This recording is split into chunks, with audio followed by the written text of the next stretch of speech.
Ohio's a big, interesting state. I remember when I ran for Congress, you had the best corn crop in Ohio I'd ever seen. Remember we took those little bus trips? And I'd make them stop every 10 or 15 miles. I mean, I'm from Arkansas. I said, I never walked through a cornfield where I couldn't get through the stalks before. They were so big and thick. What's that got to do with it? She gets elected a senator from New York. Nobody paid any attention to the New York economy outside New York City and the collar counties.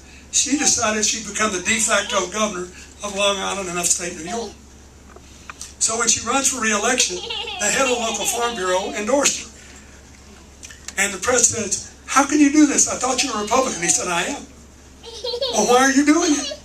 He said, look, all we got is family farmers, so everybody likes to brag on us. But of all the politicians we've ever dealt with, she is the only person who actually did something to help us do better.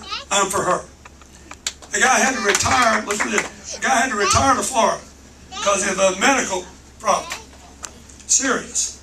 And he's surviving and doing better. He came up to me, he said, I'm so mad at Hillary. I saw him the other day.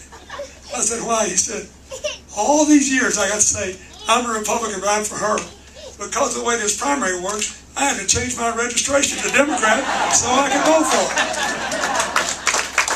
And 9/11 happens.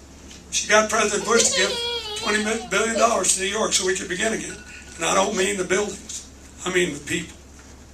She worked with John McCain, Lindsey Graham, all these Republican guys to make sure that our veterans deployed to Afghanistan and Iraq had protective gear. And when they came home, if they had traumatic brain injury or post-traumatic stress syndrome, they were properly cared for. If they were in the Guard and the Reserves, they got the same care that regular veterans got.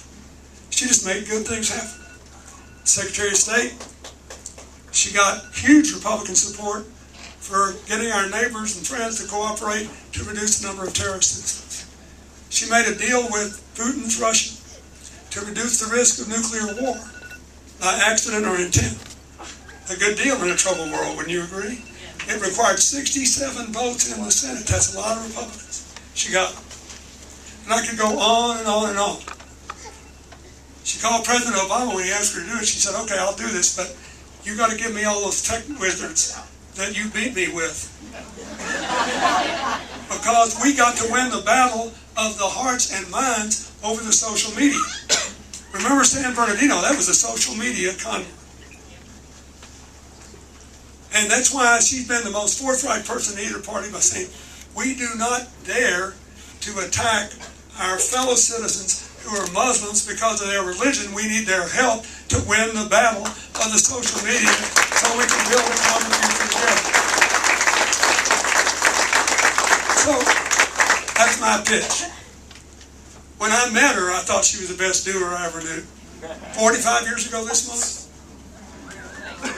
And I still think that. There have been lots of times in this election when I briefly wished that I had some more distance from her so you would believe what I'm saying. But I'm telling you, I've been doing this a long time. 15 years in my foundation, working around the world, being president, the only period of shared prosperity in the last 50 years plus. Being a governor that just literally grabbed the state by the throat. It took 10 years to reorganize it so we can rise together. We can rise together. Yes. But you need a change maker. Go out and tell people that and win Ohio for her, and she will be nominated and elected. Thank you.